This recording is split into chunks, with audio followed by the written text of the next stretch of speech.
Sonai, I Sonai. দিব্যি অন্ধকারে ঘুম করছিলাম, হঠাৎ বলা নেই কওয়া নেই মুখের উপরে কিরকম বাজে আলো ফেলে ঘুমটাকে ভাঙিয়ে দিল একদম। তারপর মুন্ডুটা ধরে টেনে হিচড়ে নরম গরম কোটর থেকে বের করে দিল। তাতেও হলো না এদের।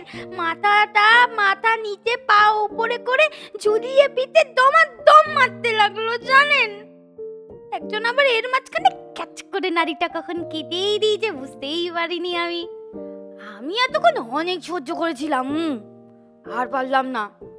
জোরে হেব্বি জোরে একটা চিৎকার ঝুললাম। তারপর একজন আমাকে গরম জলে ফেলে যেটা করতে লাগলো তাতে ধরপাকড় ছাড়া আর কিচ্ছু বলা যায় বলুন? এটাকে ধরপাকড়ই বলে। আরে বাবা, আমি কি আর সাঁতার জানি না নাকি? এতদিন তো সাঁতারই কেটে গেলাম।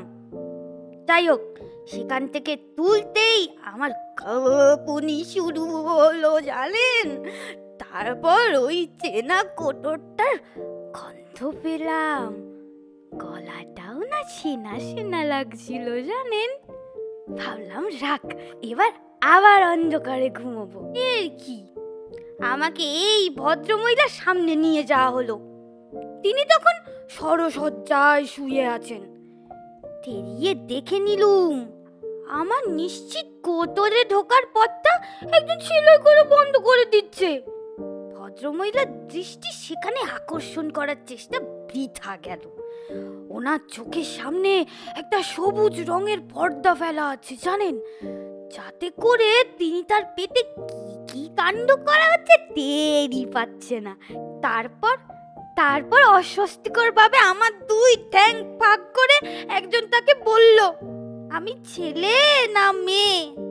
আমার বাবু ভারী অপমান হয়েছে জানেন তো। এ আবার কি, আমার কি কোনো প্রাইভেসি নেই নাকি? এরপর একজন নার্স আমাকে নিয়ে গেল ঘরের বাইরে। একজন ভদ্রলোক মুখ কাচু মাচু করে এগিয়ে এলো সামনে। আমার দিকে না তাকিয়ে আগেই নিজের স্ত্রী কেমন আছে সেটা জিজ্ঞেস করতে লাগলো। এই গলাটাও চেনা চেনা জানেন তো। তারপর আমার সম্বন্ধে প্রথম কথাটা বললেন।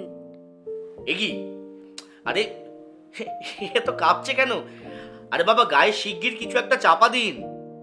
বাস্তবিক আমার তো তখন ভীষণ শীত করছিল জানেন তো, ভীষণ। আমার লোক থেকে তাই তেমন একটা খারাপ লাগেনি, ভালোই লেগেছে। নার্সটির কিন্তু সেদিকে ভ্রুক্ষেপই নেই। তার তখন শুধু আগ্রহ ওই মিথ্যে খাওয়ার দিকে।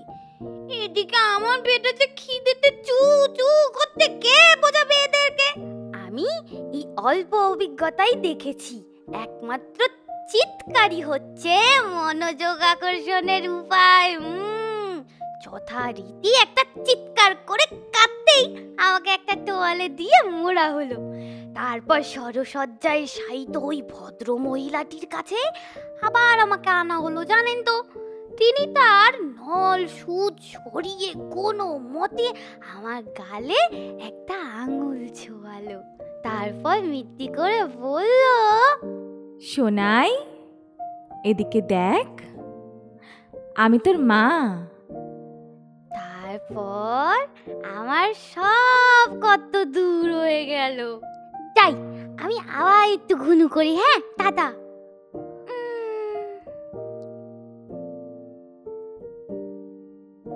শুনছিলেন গল্প সদ্যজাত চিন্তা, লেখনীতে শুভশ্রী ভট্টাচার্য। এইরকমই দুষ্টু মিষ্টি নানান ধরনের গল্প শুনতে থাকুন রেডিও ভেনাম। জেগে ওঠো কলকাতা।